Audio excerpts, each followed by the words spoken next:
Nous sommes ici pour bâtir une grande alliance contre la dégradation du climat et favoriser un accord universel en décembre.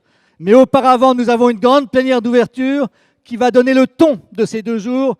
Le ton, c'est dans le monde de l'entreprise, le climat a changé. Monsieur Riabedine, it's yours.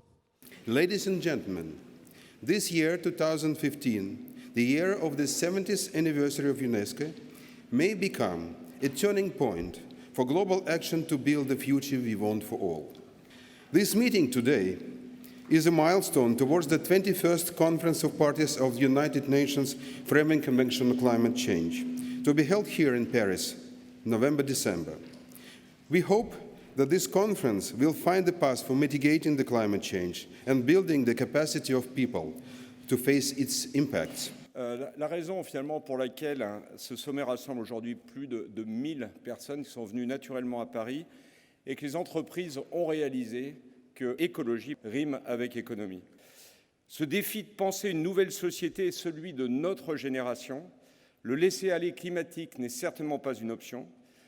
Comme le disait André Le Gouria, et je reprendrai les mots de Pascal Lamy avec lui, nous ne sommes ni optimistes ni pessimistes, mais nous sommes des activistes des entreprises. Et nous continuerons à agir et à nous engager.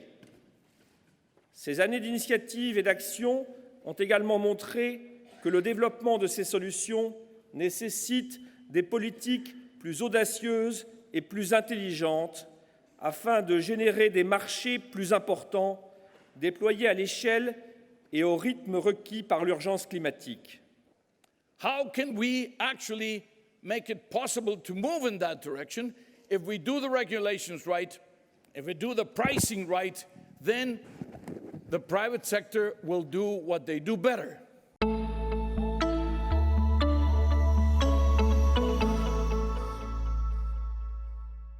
And we need you to recognize that taking action on climate change is in your economic interest. In fact, the climate market, the energy market, and energy policy, as you all know, is the solution to climate change. The energy market that we're looking at is literally the biggest market in the history of humankind. It promises to produce enormous numbers of jobs, create great wealth, even as we meet our environmental responsibilities, provide better health to people, provide better security and energy choices. My fifth reflection it is about the opportunities. And again, let me raise the importance of the INDCs and also the Lima Paris Action Agenda that, as Janos Pastor has just told to us, it is an opportunity to being formalized during the COP21 here in Paris. And the NAZCA, the non-state actor zone for climate action, it is really an opportunity because we are drawing, as the NAZCAs, the line that are going to frame what the different actors are doing. And was I wrong? Here we are, 1,000 CEOs, 25 organizations representing 6 million companies, concluding that you want a successful, ambitious COP21 that takes us to net zero emissions by the second half of the century, that gives us carbon pricing, and the most important thing, that you're not going to wait for policy perfection, that business has understood the economic and financial imperative of the challenge that faces us, and that you are willing to actually move forward on your own. With or without COP21, do not worry, COP21 will be a success. But even if we hadn't planned it, this at this point is irreversible. The transformation is irreversible, so we are now actually, as you say, an uncontrolled optimism because it is irreversible. What's clear is that leading businesses are already taking actions, but much more needs to happen. And these businesses in the summit have been asking for policymakers to set the right frameworks so that we can reach climate neutrality by the second half of the century. And this is why this year's COP21 conference in December is so important, to have the dialogue between business and government continue.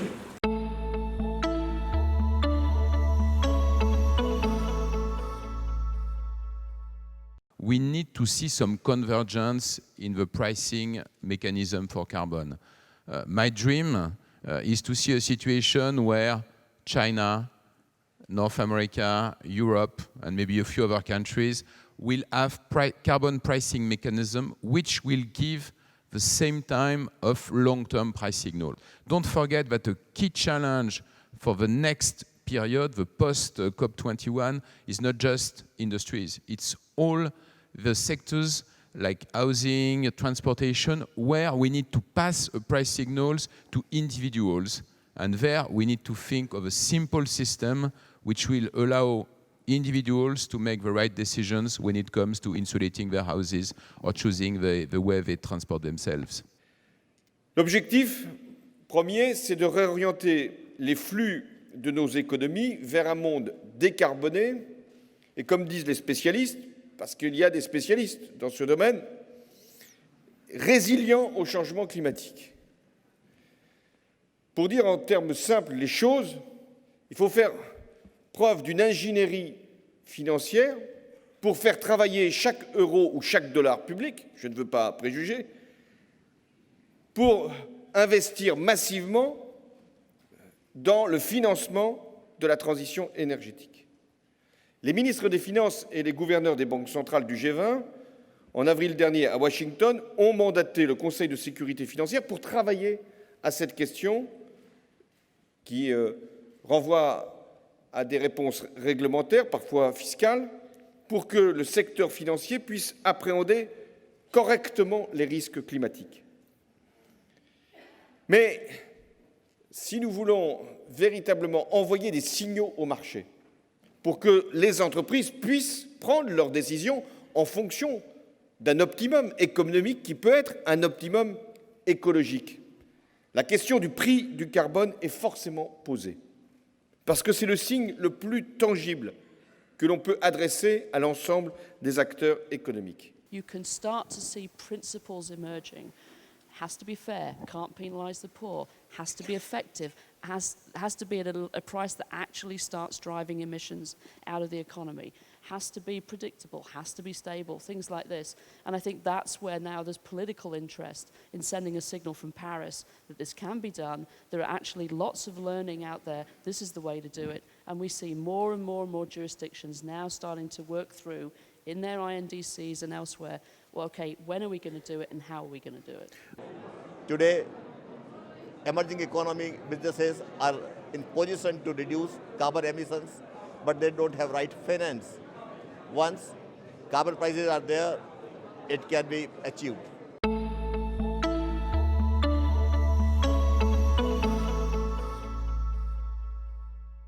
Il y a 5 souhaits ou propositions qu'on peut, je l'espère légitimement, formuler. Mon premier souhait, c'est que davantage d'entreprises rejoignent les structures de coordination qui agissent contre le dérèglement climatique. Le deuxième souhait, c'est que vous-même, mesdames et messieurs les responsables d'entreprise, vous publiez vos contributions. Le troisième souhait, c'est que soit renforcée la diffusion des technologies innovantes bas carbone. L'avant-dernier souhait, c'est que se crée, et il est à l'œuvre évidemment chez tous ceux qui sont ici, une sorte de réflexe climat dans les décisions des entreprises, en particulier dans les décisions d'investissement. I think that as the largest solar developer in the world, we have a responsibility to be here and to be present and to share our views, because if you don't participate in the decision-making process, or at least in the advisory process, then you have to accept whatever the results are without your input. And a lower cost solution, the one that's been identified in the world today, is what we're focused on, is solar energy. In 79 countries around the world today, you can produce solar energy cheaper or at the same price as other forms of fossil fuel generation. So they call that grid parity. So to us, that's the best way to fight it. Enfin, le dernier point, c'est que ce dialogue qui a été engagé entre nous, et je veux encore une fois remercier en particulier notre ami Ban Ki-moon qui a vraiment donné une dimension supplémentaire aux choses avec les réunions lors de l'Assemblée générale des Nations Unies en septembre de l'année dernière, que ce dialogue entre les entreprises et les gouvernements ne s'arrête pas à la COP21, mais qu'il ait lieu avant la COP21 et après la COP21.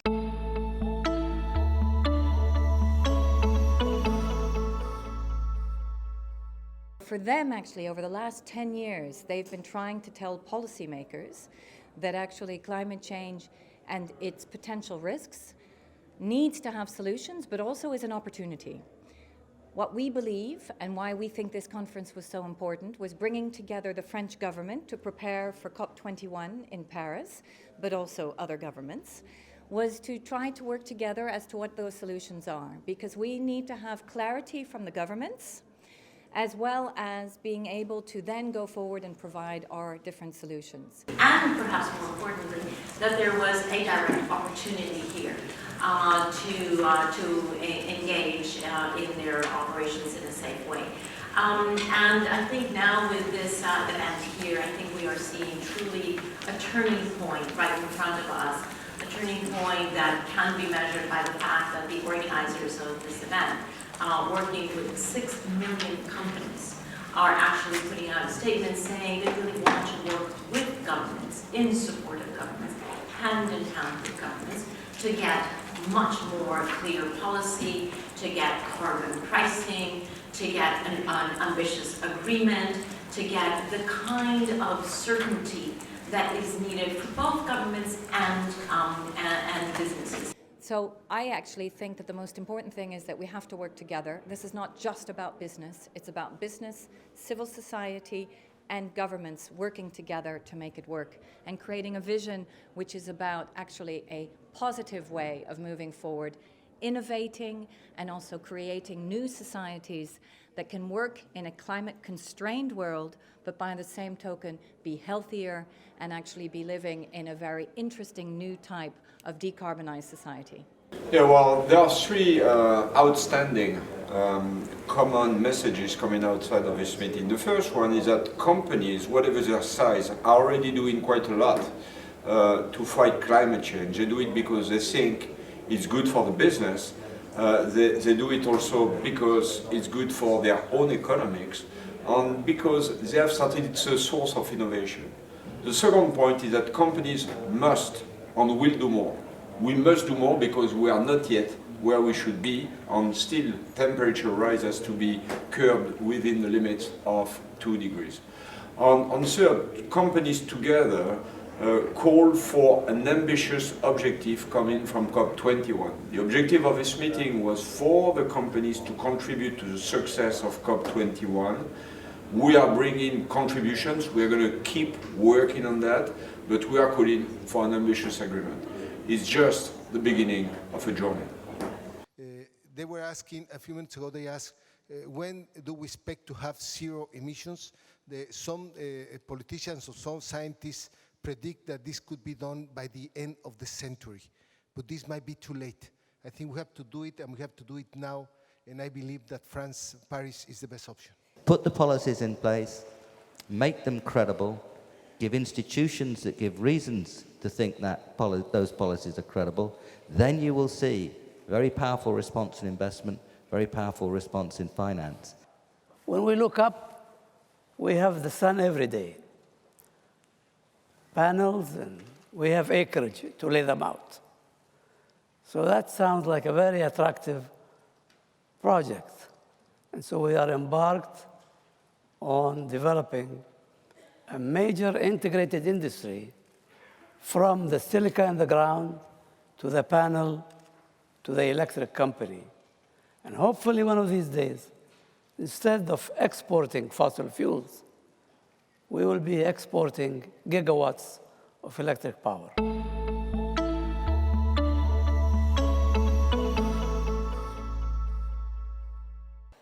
During years, the oil and gas companies were trying to have a defensive position to fight that only the old fuels were the good ones. I think all that is over. We have to face reality. And if we can make profits, of course, because sustainable development means profitable, profits as well, we are keen to invest heavily in these renewables. So gas, renewables, then of course energy efficiency.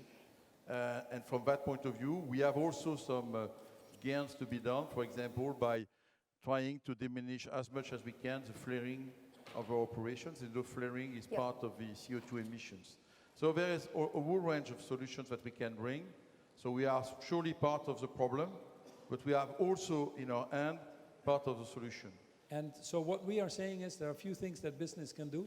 First, be very clear that you want to be part of the solution. Don't run away from it. Don't hide.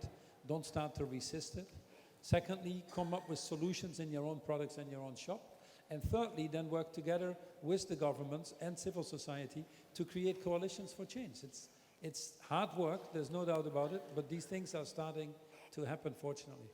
So there are many different factors in this economy that we can say if we put the interest of the common ahead of our own interest, be it short-term or be it your own profitability or well-being, and put it in the interest of Mother Earth, I think we can create this world that everybody can live in sustainably and happily for a long time to come.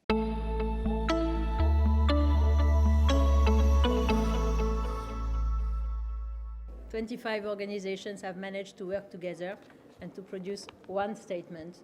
And this is, nobody believed it could be possible." Ce qu'il faut noter aujourd'hui, c'est qu'il y a une sorte de basculement. C'est-à-dire que, et je crois que vous en êtes porteur, que tout d'un coup on se dit mais si finalement les efforts que nous devons faire pour relever ce défi du dérèglement climatique, pour répondre à cette urgence, pour prendre de la distance par rapport à ce catastrophisme, et si finalement ça n'était pas une chance extraordinaire, une chance unique, une chance à saisir, une chance à ne pas rater, pour enfin poser autrement les fondamentaux de notre développement commun sur cette terre. De ce défi, nous devons faire une chance pour l'emploi, une chance contre la pauvreté et une chance pour la démocratie. Et par conséquent, si aujourd'hui on peut considérer que la lutte contre le dérèglement climatique est une chance pour l'économie, il faut aussi affirmer que l'économie est une chance pour lutter plus efficacement contre le dérèglement climatique, et c'en est même la condition première. Business calls for an ambitious global agreement, and very loud and clear over the last 24 hours, carbon pricing has got to be part of that agreement and of the signal that is being put into the market. So leading businesses are taking action. Businesses can do more and will do more, and we need an ambitious global agreement to support us. Well, the most important thing for me is the fact that this summit, many people have come, many companies have come to show their commitment, to explain what they are doing, and it's very consistent, to limit their CO2 emissions, and also to express what they ask, what they need from governments at COP21. And in fact, it's very clear that what we need is a framework with a carbon price to help companies to invest in the right direction. So we need a clear signal for the long term. And I think there is a broad consensus on that, and it's a very powerful message. For the time being, the negotiators have not discussed with business. And business on its own is moving, and is now saying to negotiators, hey, are you serious?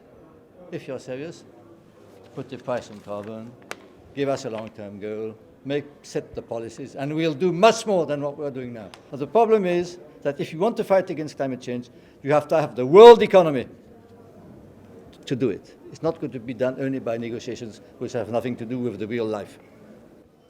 I think actually people want this to continue, this mobilization. The point, it was dialogue between businesses of different business networks. We are not all in agreement. It has been debated until the last minute.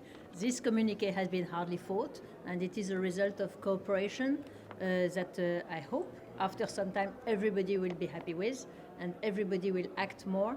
What is extremely encouraging is that people now want this, do you do it next year? What happens next year? What happens in COP21? And it's a massive lot of work, and people have been inspired and have a lot of ideas of something should be done in the next weeks, in the next months, and this has it's actually a launch pad. It's not a summit in itself, it's not one event, it's a launch pad for many, many actions.